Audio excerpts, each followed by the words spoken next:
Hi everyone! Today, i-share ko sa inyo kung ano ang gagawin natin kapag ganito yung lumabas.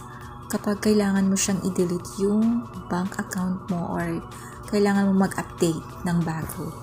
So, etong nangyari kasi nagkaroon ng trouble yung sa option ng bank account or cards.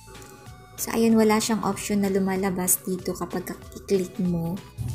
So, ang gagawin natin ay mag-login lang tayo dun sa mobile browser natin at i-login yung Shopee account natin. So, ito kapag naka-login ka na, gawin nating desktop site yung ating browser.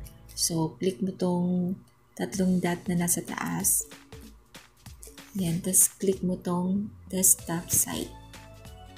Next, ang gagawin natin ay punta ka dun sa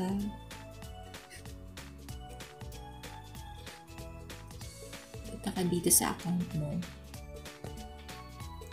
And then, click my account. Then, bank and cards. Tapos, so dito makikita na natin yung bank account natin.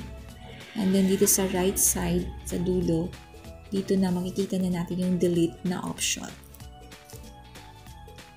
So, ayun lang guys. Ganun lang siya kadali. Thank you for watching. See you in the next one.